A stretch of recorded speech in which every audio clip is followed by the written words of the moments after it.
This lecture covers three different chapters in the Gambrill text. The first chapter that we're going to talk about, and there are just a few slides in each of these chapters, but the first chapter really talks about observation of client behaviors. And as you might guess, this comes from behavioral interventions, from behavior treatment theories and such. And again, I encourage you to take the time to get more in-depth training in behavioralism. Perhaps you have to go over to the psych department for that, but if you have an opportunity to take such a class, I really would encourage it, because there are a lot of techniques there, not only to be used in therapy or in the behavioral clinic, so to speak, but also just in our general casework. There are several chapters in the book that touch on behavioral interventions, and like as I mentioned, chapter 18 is one of them, but I don't spend really a lot of time going over any of those chapters. In fact, we skip over many of them because I just think we can't give it the attention it needs to really make the training useful. But the chapter on observation has, I think, some tips that are really very good to have as you go out into the field and prepare for your work with clients. And so I think it's worth going over.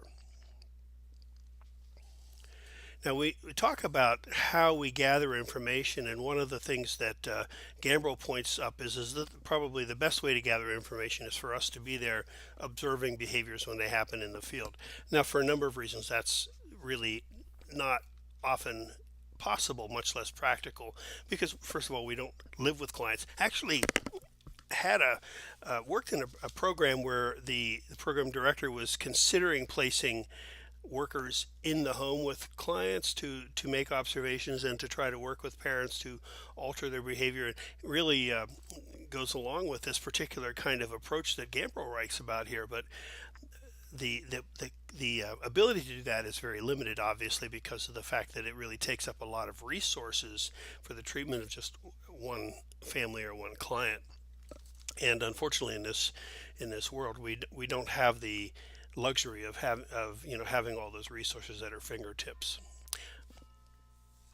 But nonetheless, sometimes you do have an opportunity to make some observations, or you have individuals who make the observations for you in some employment settings, or perhaps you're going to observe in your office. But some of the things about observations that are useful in knowing really are covered in the next few slides. Observing the client in real life settings when possible really helps us to understand the client's situation and to identify the behaviors that are of concern. One of the benefits is that it leads us to look for the functional reasons for the problem behaviors. That is, the functional reasons being, what is it that the client gets because of that particular problem behavior? What is the payoff for the client? And a lot of times, as this suggests, we tend to blame behaviors on personality, on psychological issues and those kinds of things, when in fact there may be environmental cues that set off the behavior and reward the behavior. And so it also helps us to guard against the fundamental attribution error, as you might imagine from this. And although you can observe behaviors during interviews, and that's helpful to some extent, they oftentimes don't reflect what goes on in a real life setting, because your presence in the interaction among individuals certainly has an impact upon what occurs between those or among those individuals.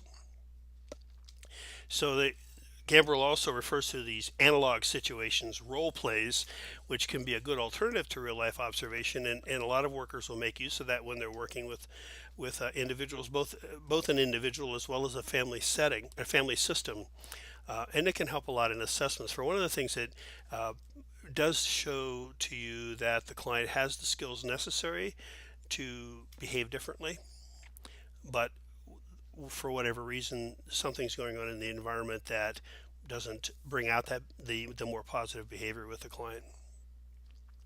And also at times when you're engaged in a role play, stopping and asking the client what's going on inside, thinking, feeling, those kinds of things might also help you identify some of the negative cognitive processes that go on that are contributing to problem behaviors. And it says that if observations just aren't possible one way or another, then sometimes asking the client or significant others in the environment to record the interactions. On smartphones nowadays, it's pretty easy to make a video record of interactions and things. And if of course, if the client's aware that it's going on, it's going to impact behaviors to a certain extent, but over time, perhaps you'll get a better picture of things by using that technique. These observations might reveal appropriate behaviors are ignored, or that undesired behaviors are reinforced by other people in the environment or by factors in the environment. So uh, you want to be able to identify the related settings where the events occurs, and in those settings make note of what happens before and then what happens after. And if possible, you want to try to collect this data in more than one setting, because one of the things that would do is it might tell you that the problem behaviors are situation or person specific, and that's a pretty big key to determining what the causes of behaviors are. And there's some ideas here about the length of observation periods and the frequency of them and how many of the problem behaviors you want to see. And these are just recommended kinds of numbers, but you get the idea that you don't want to just observe once, but really if you're going to make good observations that are going to be useful, you're going to want to do this over a period of time and over a number of days perhaps as well. And so this is one of the reasons why your agency's resources may not allow for you to do something like this. I have known sometimes where over the years in my own work, where we were able to place somebody in a classroom to observe behaviors of a child and those kinds of things. Um, More recently, I know in Alaska that mental health centers have been placing shadows, they call them, with students, that have some behavioral problems. And if you have a good shadow, perhaps, and someone who's trained in, and this is the problem, of course, a lot of times those shadows aren't very well trained. They don't usually require, a degree of any kind. But if you have a shadow who's trained in behavioral observations and can be counted upon to make good observations, that might be one opportunity to get observations of, say, of a child in a school setting when they're acting out what's going on during that. And you begin to see some patterns emerge in that can be very useful in altering those behaviors. Also, of course, as always, it's important that those behaviors be specifically described as possible. If it's too general in the description, you're not gonna have a very useful observation period, because you're not going to be able to identify the behavior itself. And there are different ways of making observations, and you can see here, interval recording, time sampling, frequency counts, duration, latency, all those kinds of things that, again, Gambrill touches on a little bit, I think, in the text, but really would require that you have more training in this to be able to utilize it effectively. I can remember, for instance, in time sampling, when they're looking at caseload considerations in the agencies. The state loved to do time samples, and you would get a phone call, perhaps, what are you doing? I mean, literally, the supervisor would call us up and interrupt whatever we're doing and ask us what we're doing, and would make a note of that. They got more sophisticated at ways of going about doing that over time, but there are different ways of recording behaviors and tracking them. And there are, of course, errors in our observations. And as the quote says from the text, we see what we expect to see and may miss what we don't expect to see. Our filters and our expectations, our preconceptions, our biases all are going to have a potential to impact our observations. And so we want to try to be as careful as possible to screen for those particular issues before we sit down to observe any behaviors. And here's a list of different kinds of things that might impact our ability to really make good observations, including such things as being too lenient or generous in scaling yes or no as to whether a behavior occurred or whether a behavior was absent. Recency effects, that when we saw something the last thing we saw, we're more likely to notice it again. Or if it's the first thing we saw, our initial impressions, we'll notice those things more likely in observations than we might notice other things. And again, observer bias and values, not considering the situation, all of these kinds of things have something to do with how accurate our observations are. And so this is also something to be aware of as you go, if you're going to go about setting up an observation intervention. Gambrill talks some about task analysis, and this is something that you see um, used in rehabilitation programs a lot, where an individuals, I think that the example that's made in the text is about pulling a shirt over your head and putting it on.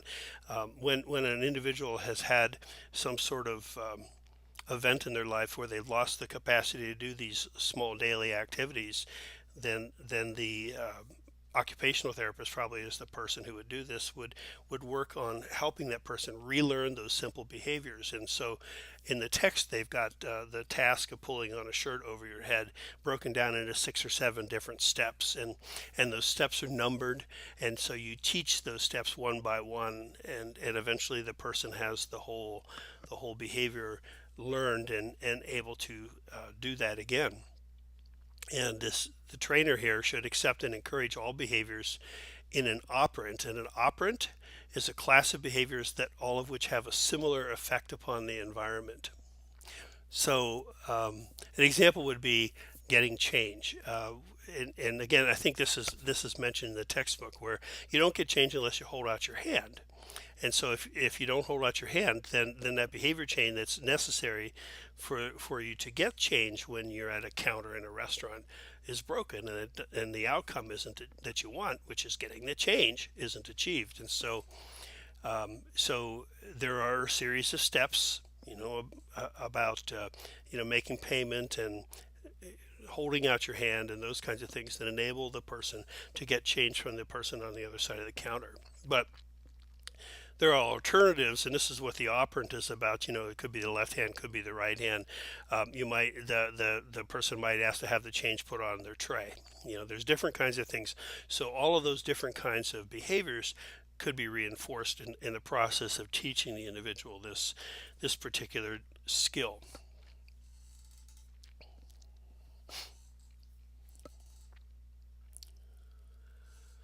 Oh, and again, I highlighted this: sound training and observational methods will help make you more effective in utilizing this valuable source of information, observation. And the reason I highlight that is because of what I've been saying all along, that this is not really sound training. This is kind of an overview of some of the factors involved in making good observations for you. Now we move on to the next chapter, which is really about identifying resources and overcoming obstacles in your work with clients. And this is a good chapter for social workers, I think, to kind of consider the main points of this particular chapter.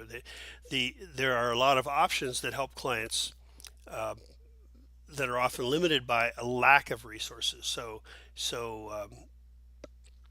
these resources come from any number of different levels, and the personal, the familial, the community, the agency that you're working for, society in general. And you can kind of see that any limitation in resources in any of these areas may impact the ability to provide effective service for your client. And this, of course, depends on the nature of the problem, so that personal resources may not be an issue, or may not be a very big issue or meaningful issue when somebody lives in abject poverty, for instance. The inability to get or the ability to get hired for a job is may not have anything to do with the individual's capacity to sit down for an interview and to do well in the interview, and it may have something to do with the lack of transportation to get to places where there are jobs. So it's going to depend upon what the particular thing is that you're working with your client, what you're working on, as to which resources really are the ones that you have to look at and be careful about. And if it seems like there are no reasons why you can't explain why it is that the client's not being successful in achieving an outcome. It may be that we're just looking at the wrong domain, let's say, for resources, and there are other domains that are intruding. An example too is working with kind of a classic example, from my own history. I worked in a behavior treatment program for a period of time where kids that were said to be out of the control of their parents were placed by the juvenile court actually in this treatment program, which lasted a minimum of 9 weeks. But I mean, it's a residential program. Um, but for some kids, I can remember, lasted over a year before they were able to achieve the goals to get out of the program. And a lot of times the kids that would spin right through, and we knew they had the skills. They could complete the program in 9 weeks, and they go home and start to mess up right away. And we instituted parent education as a part of the program to kind of address, and specific to, by the way, educational program, more or less specific to this particular group of parents' needs with these children. Um, and that gave the parents some success, I think, in responding differently to the kids. But it is again one of those things that in real life situations, the things that people learn in a controlled setting, such as a treatment program or in an educational class or something like that, doesn't always transfer over to the real life setting. And so what would have been very helpful, and we just didn't have the resources at the time, was to put workers in the home as a follow-up and to continue to work with families for a period of time after the child returned home. But we could tell sometimes kids had the skills that they needed to get right through that program. They knew how to do what they had to do, but there were things in the environment that were intruding on their behaving properly. And it might not even been the parent-child relationship. It could have been peer group influences and those kinds of things. So always kind of look around at the resources and the influences of the different domains in the client's life.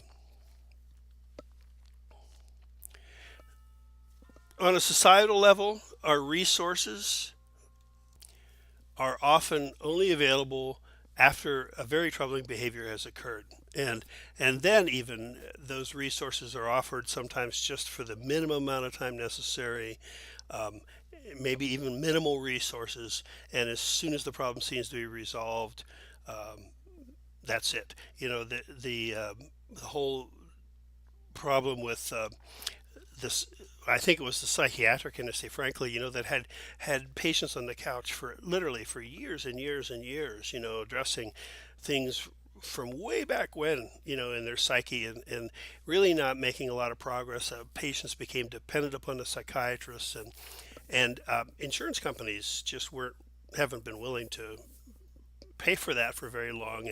And anyway, out of all of this really evolved this system of managed care, where the insurance company, where the therapist, you know, had to justify. They would get approval for maybe 8 sessions, and if they needed to go beyond that, they have to fill out documents to justify why the problem needs to continue. They have to tell the insurance company what's going on in the therapy and what they've done and what they haven't done. And somebody in the insurance company reviews this, and they may or may not be.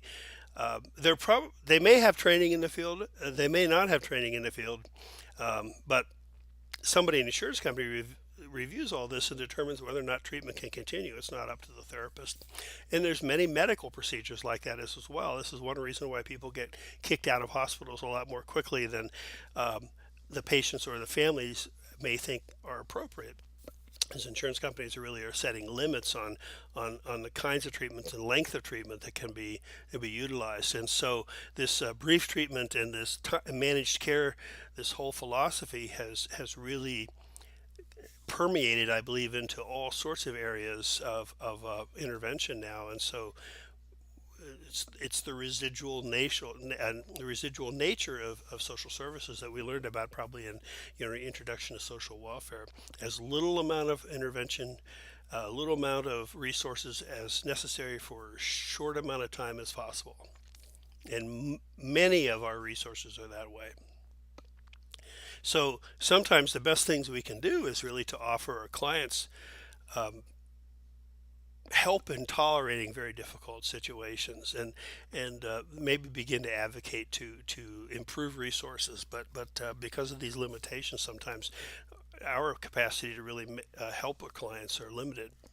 Another factor, and this is something from the study here mentioned in 2006 about institutional poverty traps, and this is just one example of this. If you consider other areas of client need and client oppression and discrimination, you can identify a number of different areas where there are these traps, institutional traps, where the societal institutions create and maintain a particular problem. In this particular case, widespread poverty, so that individuals that are poor live in neighborhoods where there are unequal educational opportunities, and so the the chance to get the education one needs to climb out of that situation are much more limited than they are for individuals in middle class or upper class situations.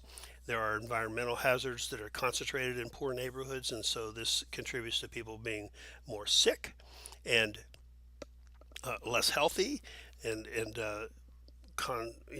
connected to that, then there's a lack of affordable health care or health insurance.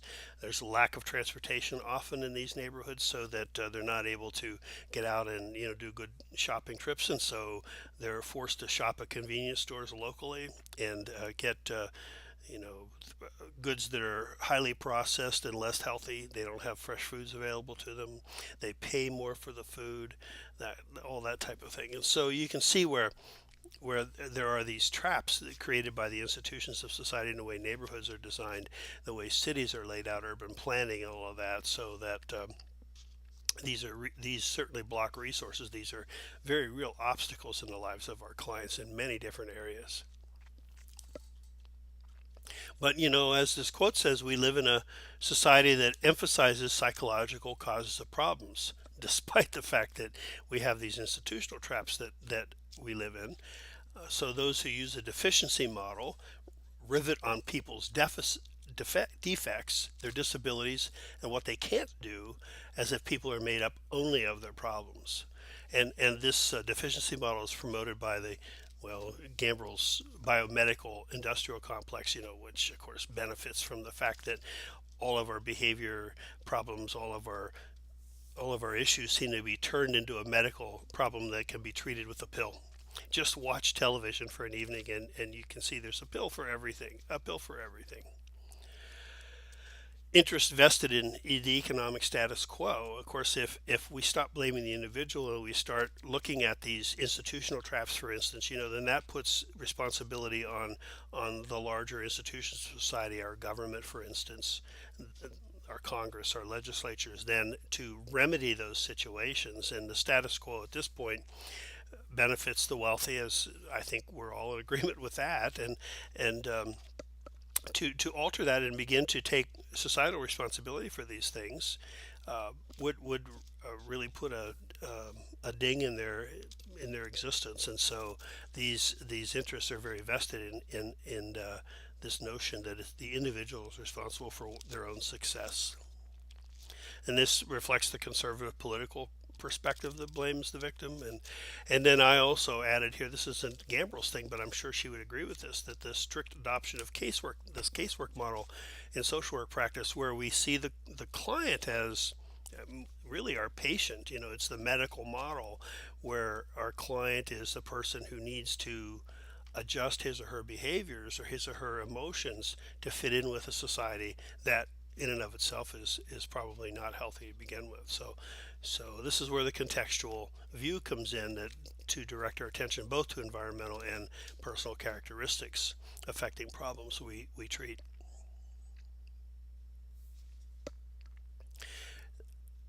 Most of the clients that you're going to see now are multi-service or multi-problem families, and so they're really the idea of one worker kind of helping somebody deal with all their problems is in the past now. And instead, what we do is we're working on teams pretty constantly in a community, and you'll have all sorts of opportunities when you're out there working with agencies to participate in treatment teams. On a larger level, your administration is we'll probably be meeting with the leaders of other agencies in the community on a regular basis as well, to look at the larger systemic operations among agencies and that kind of thing. But for the caseworker, for the social worker, you're going to find yourself interacting a lot of times on teams with medical personnel and with legal personnel, and perhaps psychiatric and psychologists, and those kinds of things. And so we have to be very comfortable in working with persons from other disciplines, because none of the disciplines, none of these individuals has the total picture anymore, the total piece of what's going on in the client's life. And as a part of that team, we should also be including the informal support systems. And I had a professor, actually it was my case management professor in my master's training, who wrote a couple books on case management, and he referred to natural helping, or natural helpers. That is, those individuals in neighborhoods that everybody goes to when they've got a problem. For me, it was the corner. There was a little corner grocery just around the block from my house, and Red was the name of the fellow who had this little grocery, and it seemed that he knew everything that was going on in the neighborhood, and that's because people went in there and talked to him about their problems and what was bothering them. And Red always was dispensing advice, and I don't know that it was always the greatest advice. Maybe it was. People kept going back, and it was a pretty decent neighborhood. I mean, a pretty stable neighborhood, a working class community, a small town in Pennsylvania. And he's a good example of, whenever we talk about natural helpers, he's a good example of that. And so think about, or ask your clients about that. Listen to what they say about the people around them who are helpful. That they don't pay for any help, but they go to at least for support or something like that. And while you might not be able to engage them and have them seated at the table in a treatment team meeting, maybe you can, but in many cases you won't be able to. But you can certainly include them in your case planning. So there are other things, other resources that really here that I talk about. The quality of the neighborhood. Like respect for privacy, good education, housing, freedom from crime, healthcare, transportation, those kinds of things. But don't forget the informal support systems in that neighborhood, because those can be very key, especially after you stop providing services, because those are the people that are still going to be there. And so the more you can engage them, the more likely it is these changes are going to be able to continue. Of course, some of the obstacles in the community, again, these are things that we've been talking about, poverty, substance abuse, the prevalence of delinquency, if there's a high rate of child abuse, child neglect, lack of social connections, if people don't know their neighbors at all, that they don't talk together, or if they do know each other, there's a contentious relationship between them. People are, they arguing with each other or something like that, or unhappy because their neighbors are making too much noise, those kinds of things. Or they neighbors that get together and have block parties and maybe enjoy themselves together, and so these kinds of things all have an impact on the individual. And as this mentions, our social networks can be positive or they can be negative, as I was just suggesting. If for instance, those block parties become drunken brawls constantly, that's probably not a positive social connection. But if they're opportunities for fellowship and sharing good food and having a nice evening together, then they are a positive social connection. So you want to look at also the quality of the social networks, and again, consider making use of those positive ones to address the problems that some of our clients face. And significant others, this probably goes beyond those social connections to the most meaningful, the closest relationships in our lives, whether it be our spouses, our children, our parents, grandparents, whoever that might be. These people are going to be there probably throughout the client's life, or for many years. And so if you can engage these people in providing support to the change, then then the change is more likely to continue. That maintenance that we talk about, change maintenance, is more likely to continue over a longer period of time. But as I mentioned, you should also look at whether or not the person, that significant other, is going to be able to support positive change efforts as well. So that if you've got a recovering um, drug addict in a family, and you, his parents who smoke pot every evening, they may not be the people you want to engage in having him encouraged towards a life of sobriety. So attributions, we attribute like the fundamental attribution error where we blame the individual. I mean, attributions are things that come from outside. Attributions influence who we hold responsible for our behaviors and or for behaviors rather of others and their outcomes. But it also has to do with a little bit about how we see the world from inside. So it has to do with, do we see ourselves as having control over our outcomes, or do we think others control us?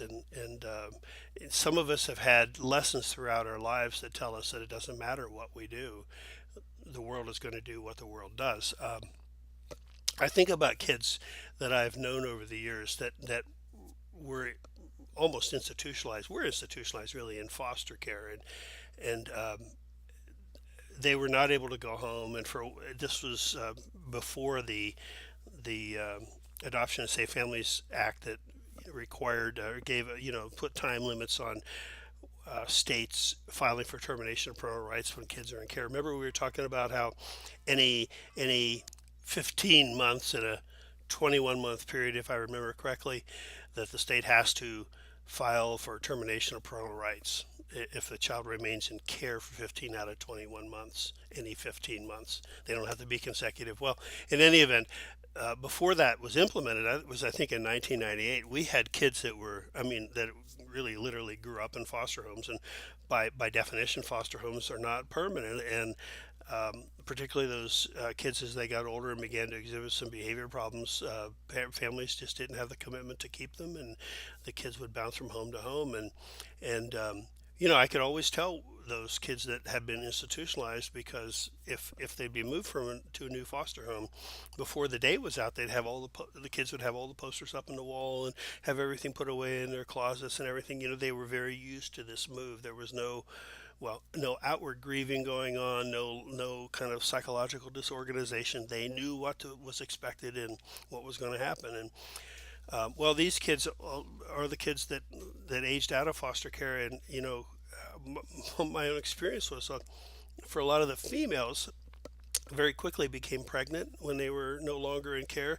The boys very quickly wound up in jail because they were all looking for some sort of structure in their lives and some sort of meaning.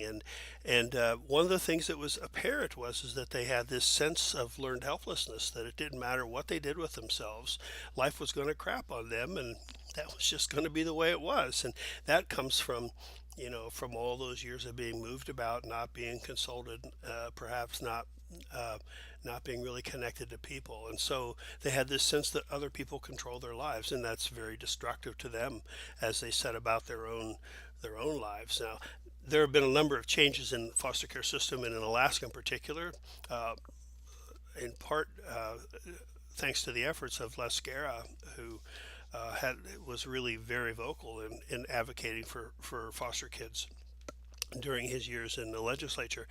Um, these changes really are intended to help these young people kind of move into um, their independence with more of a sense of self-efficacy. But in any event, you get the idea here that we sometimes we attribute um, not only our ability to affect change in our lives, but also blame others for our problems, oftentimes as well. So we can have control, or we can blame others for control. Um, how do we view our intentions? How do we attribute the intentions of others? And this is a great quote. I think is very, very true. Is we judge ourselves by our intentions, and we judge others by their actions. And because we don't know what their intentions are, we may believe we know what they are, but really what we're looking at is what they do. This is what we know, and we judge them based on their actions. But we know our own intentions, and so that's why sometimes we can do things and we think it's okay, but when other people do it, it's a different matter.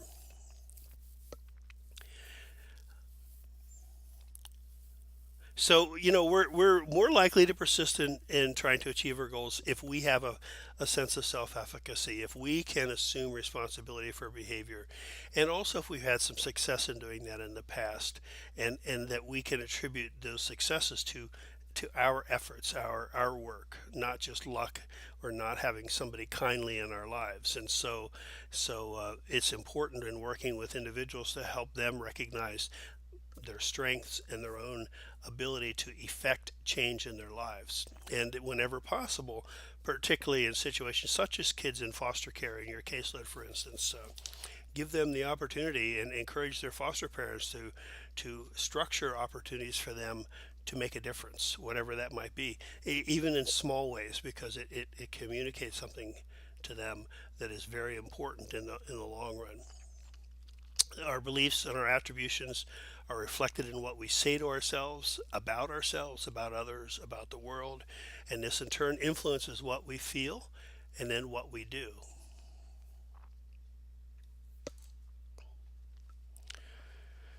When you're structuring reinforcers in an environment, of course, they're relative. I mean, what's meaningful as a reinforcer to one person probably is totally meaningless to another individual. Or what's meaningful to the individual in the here and now today might not have any meaning tomorrow. And even a powerful reinforcer, if reinforcers are used too often, if they're too readily available, um, they really lose their value over time. Again, that's some behavioral stuff that you're probably familiar with that, but in any event, reinforcers are really very relative in terms of person, in terms of time, in terms of frequency. And sometimes, we don't really have a lot of reinforcers. It seems to be very hard to find reinforcers that are meaningful for our clients, and that's certainly an obstacle in our work. And so it really requires you to be creative in working with people sometimes. Now, this some high probability behaviors can be used as a reinforcer. You make the desired behavior, I'm sorry, make the high probability behavior contingent upon the occurrence of the low probability behavior first.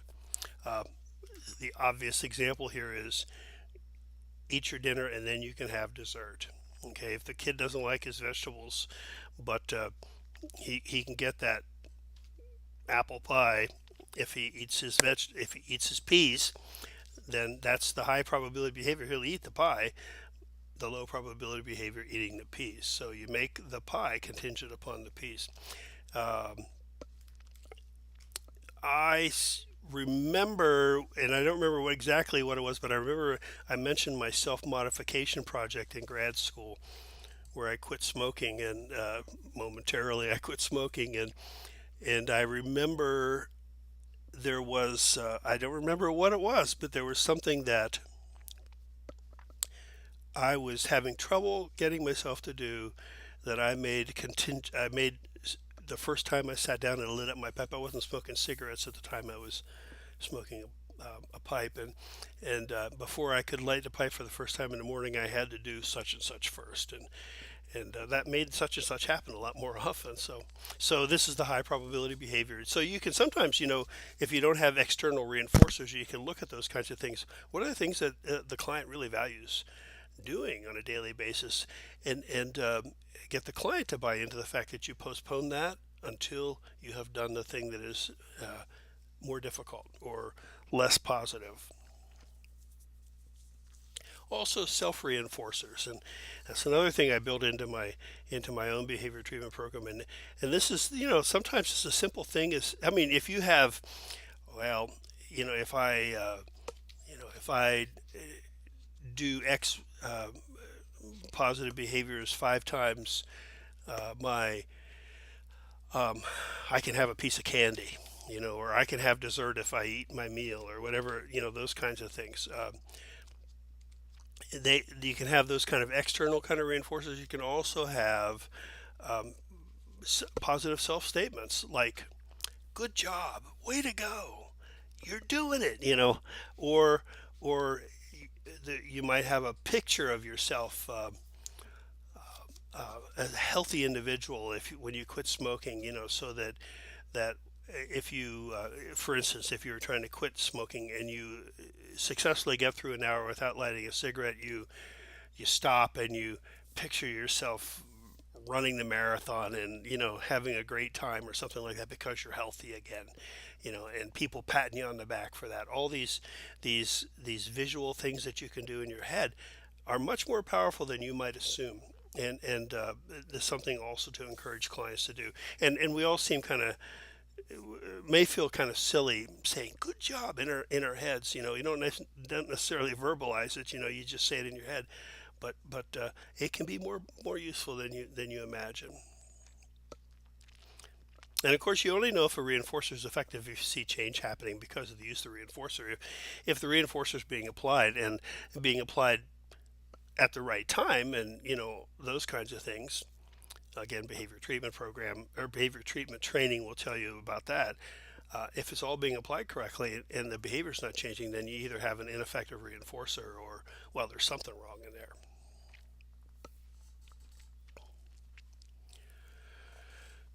So Gambrill in chapter 20 has a table early in the chapter that is examples of incomplete assessment, and this is where this list comes from. And I changed it though to reasons for incomplete assessments, and I suppose these can be examples. These are things that are left out of assessments, for instance, that maybe make them less meaningful. But I also believe that these are reasons why assessments aren't completed properly. Behaviors aren't clearly described. Remember that specificity is so very important in this. The more specific you are, the more you can intervene effectively. Um, the functions of behaviors of concern are unknown. That is, we don't know what it is that causes the things to occur. Cultural factors being overlooked, client strengths being overlooked, positive alternative behaviors to undesired behaviors are not identified. Again, positive alternative behaviors, you, you may have a kid who hangs out and smokes a lot of pot with his buddies, and you get him to quit smoking pot, but if he's still hanging out with those buddies, it's likely to happen again. So, just to oversimplify this, you have to work to find a new peer group and a new activity for him to do to replace the old one. You don't just stop doing things; you have to start doing something else. That's that positive alternative behavior. And again, remember, sometimes some of those positive alternative behaviors make the undesirable behavior impossible, and so those are the ones that are the most effective. Okay, so you see other reasons here why assessments are incomplete, including again those structural contingencies that we were talking about earlier. These larger issues that are often overlooked, like the effects of the loss of income, chronic poverty, that type of thing. And there are other factors like the lack of client participation and insufficient data and high caseloads and your inability to observe clients in real life situations. These all contribute to assessments that aren't as complete as it might otherwise be. But sometimes you have to, well, there's always uncertainty in our assessments. We know that, and so we live with that uncertainty, and sometimes we have to make inferences about causality. That it isn't easy to determine what's the cause of a certain behavior, and particularly in the absence of being able to make some of those really solid observations like we were talking about some slides back. And so one of the things we might do is look for things that give you clues to causality, and these are things like contiguity, contiguous meaning that these events occur close together and do that repeatedly. Temporal order, cause always comes before effect, and so again, if you see something happening pretty consistently before that problem behavior, then that tells you there's it gives you a suggestion that there may be some causation there. Covariation, when there's a change in one, the other changes. Alternative explanations are ruled out. A sound argument can be made for a link between the cause and the effect. That's another thing. And this says, note that a constant conjunction is not reason enough to decide on causality, because there are, in other words, just because things always occur together doesn't necessarily mean that you have the cause. And this has a lot to do with the fact that these causes of behaviors are very complex. It can be an indication of causality, but it isn't enough to decide on it itself. But these are just different things that put together perhaps can give you some notion of causality. And your intervention, Ed, if we're talking about the cause of a problem behavior, then is going to be on the key causal variables, the things that seem to be the most important.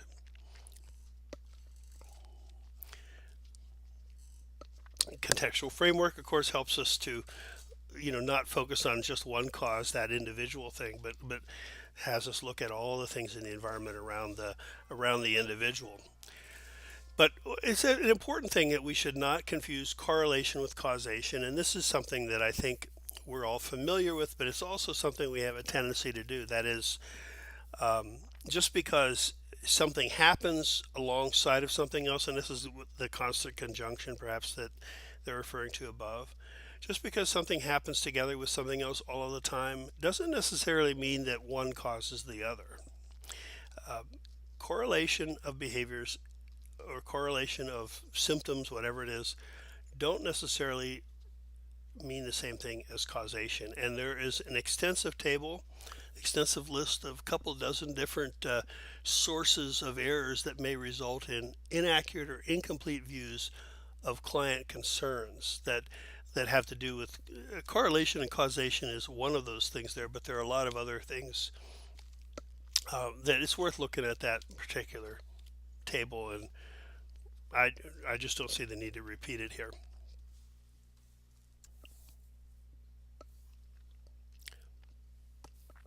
So we're going to assess, not diagnose. It helps us to avoid explanatory fictions that seems to offer information when they really don't.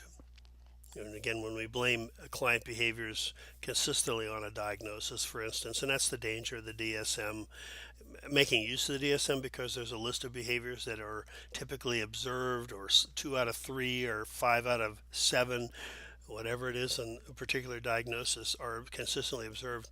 That doesn't mean that those behaviors are because of the illness. Doesn't mean that the illness exists because those behaviors are there. You have to do a contextual assessment in order to understand that. Behavior is, as this says here, is really caused by one factor, and we can at the same time, be overly complex in our description in explaining behaviors, and that really makes it almost impossible to do anything about it. So this is where science goes back to the rule of parsimony, which is the simplest explanation sometimes is the best one. That doesn't mean a single explanation, though, a single cause. We have a tendency to overestimate the power of correlations when we think that factors in a person's life go together, and we underestimate covariations among factors where we have no preconceptions. Correlations between personality traits and behaviors are often much lower than we assumed. And this quote, again, I like this quote. It says that if our preconceptions are rigid and the feedback is vague or irrelevant, experience will do little to alter incorrect beliefs. And this, I just really think this applies seriously to the how we make use of psychiatric diagnoses. And in your career, I'm not saying dismiss the diagnosis or dismiss the meaning of the diagnosis, but I am saying don't let that describe the client to you. It may give you a hint of what the client's behaviors are, what the client's problems are, and maybe some of the treatment interventions, but always look for more things than that simple diagnosis, because you really lose sight of the person when you do that. We have also a tendency for confirmatory bias, which is this notion that we seek data to confirm our views and to not look for evidence that contradicts our views. And this is a human trait. And I'm as certainly as guilty of this as the next person. And it's one of those things. This, well, confirmatory bias or self-fulfilling prophecy, one of these things that again we need to guard against as we go about trying to determine the causes of behavior. There, you if you had the class with me this past spring, you read Rosenhan's, at least I hope you did, on being sane in insane places. You probably read it before. If it's been a long time since you've read it or you've never read it, I really encourage you looking this up. It's on the web. If you can't find it, let me know and I'll find it for you. And it's not a long study, but it's maybe, I don't know, 8 or 9 pages in length. But it describes how psychiatric diagnoses impacts the ability or the what psychiatric professionals see about individuals, and they begin to interpret common ordinary behaviors through this lens of this psychiatric diagnosis with people who aren't really diagnosed properly. They're fake patients. It's a great study and very important to read. Remember, labeling a behavior is not the same thing as explaining it. So we don't want to slip from describing a person's behavior, that is, that she complains about being lonely, into a causal inference that gives us no way to intervene. She has a dependent personality. That implies a fixed thing that can never be changed. You can change persons' complaints about loneliness. You really can't change personality disorders, and by definition, you can't.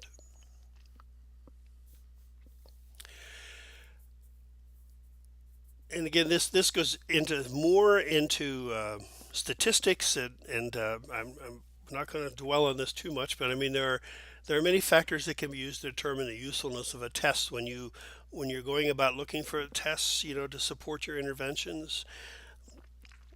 There are different ways of looking at the results of the test, I suppose, or what the test is supposed to do, and it's important to understand these concepts so you can determine the best course. Now, an example: retrospective accuracy, which is the probability of a positive test given that a person is known to have a condition. Um, mm, a person has a tumor. A person has been diagnosed as having cancer, the probability that their tumor is going to be malignant is high. Okay, versus a predictive accuracy, which is the probability of a condition given a positive test result. So the person, has a positive has a tumor that's malignant, would predict that they have cancer, perhaps. That kind of thing. And test sensitivity versus test specificity. All these kinds of things are oftentimes incorrectly equated and can cause confusion in understanding the value of a test. And you can see as I fumble around with those terms that I fumble around with those terms, and if I'm reading about the study and I'm not really sure exactly what it's saying, uh, then what I need to do is pull out my research book and read up on the particular thing, because we're not statisticians, and so we're going to miss this stuff sometimes. And the accuracy of a test also varies depending upon whether a test is used as a screening device in which there are a large number of persons who do not have the same condition of interest in the sample, versus whether it's used for clients with known signs or symptoms. And this she goes into great length about talking about true positives and true negatives rates, and with these different kinds of samples. And I'd encourage you to read that closely. Again, uh, it's really beyond I think the breadth of this course to go into this in great detail, but it's very interesting. This is, I think she may mention mammograms. I don't remember. It's been some time since I read this chapter, but I know that there's been questions about whether or not certain women under certain ages or over certain ages, whatever it is, should go for mammograms, because it's very common for false positives to come out in these tests, that there are concerns about malignancies during mammogram examinations that turn out to be a false positive. And given the expense of the test and the torture that the client goes through and waiting results and things like this, there has been some debate about whether or not these tests are as useful as they seem to be. And this has to do with this particular factor. And if you're really interested in this, I'll leave this to you to study this more.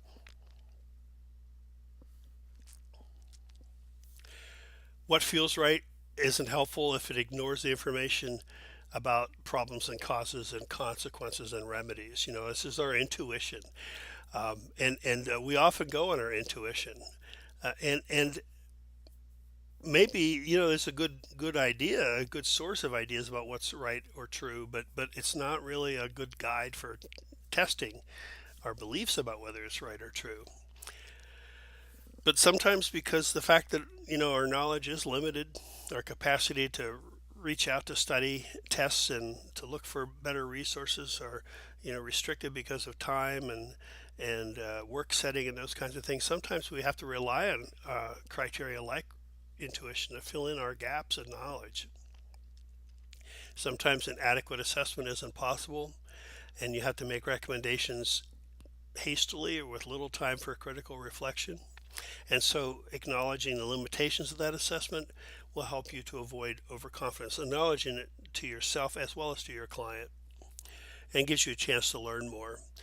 And here she writes about the successive approximations, that is, coming the closest we possibly can to approximating an informed assessment because your situation limits you to doing better, but always keeping that gold standard in mind. And that's kind of what I've been saying, I think, throughout the semester about the difference between, if I want to call it realistic practice versus best practice, and always want to keep best practice in mind and to strive for best practice in our work, but understand that sometimes we can only approximate best practice, and not to be too hard on ourselves, not to be hard on ourselves at all, in fact, for not being able to do more with the resources that we're given. Also mentions functional objectives. That is, because perhaps what we can do may be limited. One of the things we want to try to do is make sure that we have objectives that enhance positive outcomes for our clients in real life settings. Don't, but set those goals on something that's really going to make a change for our client and to make a change positively. That can encourage them to come back for more help someday. It can encourage them to continue trying to work on change if they have a positive experience with your intervention. And sometimes they say, sometimes when you can't change things at all, then the best thing you can do is provide support and caring for your client. I don't particularly like saying that. I think we can do more than that, but that's something that's always important to keep in mind. And I'm going to talk a little bit about case recording. We talked about it with Hepworth. We're going to talk about it again with Cournoyer. But this is what Gambrill says about recording here. And I just wanted to mention that you really can't stress this too much. It's very important. And the information, this you pass along what you've done with your case recording onto other workers. It keeps clients from having to go through the same thing over and over again. It documents how you've gone about doing things, perhaps what you've done and what you haven't done, and it might help workers make more effective decisions in the future if you've moved on. And the odds are you're going to move on. This is what happens in the social work field. Clients don't have one worker in their lives; they have a series of workers. I wish it weren't that way, but that really is what happens.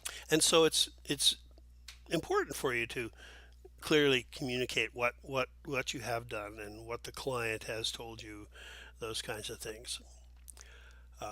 If you can, get on, there was a form committee, as I recall, with OCS is probably still out there, and the idea was to, reduce the pile of forms and get rid of redundancy and those kinds of things. And I don't think that, if anything, I think the forms committee made new forms. I don't know, but perhaps it was for this very reason, that using standardized forms sometimes allow for easier recording and review. I think there's some truth to that. I think that just dictating without any kind of structure to what you do is is it just allows you to ramble and ramble. It doesn't keep you focused. So any kind of document that kind of focuses you upon providing the information that's important can be helpful. And so when you see a form, don't necessarily say, "Oh, it's a form. I hate forms." Sometimes the forms are going to save you time because they ask for the essential information that you can provide and put in the record and then move on. But case recording, tips for good case recording: be precise, be concise, never use a long word when a short one will do. And I had a worker in child protection who was chronically behind in his case write-ups because anything that could have been said in 2 sentences, he took 2 paragraphs to say. And I worked and worked and worked and worked with him to become less verbal, less wordy, with little to no success. And what made matters worse, our attorney, who would take his case records in the court, I found out, was telling him, "Well, that's really good. This is the most thorough case record, we've ever had, and keep it up." So he's getting pats on the back in the legal system for having these voluminous case records. Meanwhile, he's got a stack of cases that have no write-ups because he never gets around to it. And anyway, long story short,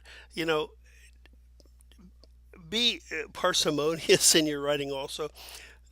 Another worker I know who just couldn't figure out what was important uh, in the contact with the client, and so she would just record everything that happened and everything that was said, and I'd have to read through all of these things to get to the heart of the matter. And so determine what's important in your contact and record that, and skip the extraneous things. It doesn't matter what she was wearing that day, unless of course it has something to do with some treatment goal or something like that. Whether the person's cute or not, or those kinds of things. I see that all the time. She's a cute 7-year-old girl with blue eyes and freckled face, and maybe that's okay once, but don't just do this repeatedly. Um, Keep the focus on the main points. That's what I was saying just now, and identify your conclusions and the premises upon which you form them. And remember, stick to observations. Don't label. Describe. It's not a filthy house. It's a house where the carpet is dirty and the dishes were stacked in the sink with dried food on them and bugs crawling across the counter. Those are observations. They're not your interpretation of things. And again, I'm thinking in terms of testifying, also having worked in child protection for long. If your interpretations, your labels, your are much more subject to being challenged in court based on your credentials or lack thereof than are your observations. Because all of us can make observations. And so my golden rule for case records: be concise but be complete. So there you have it. And in the interest of conciseness and completeness, I would say that's it for this lecture. Hope that there was some useful information in it for you, and we'll be talking again.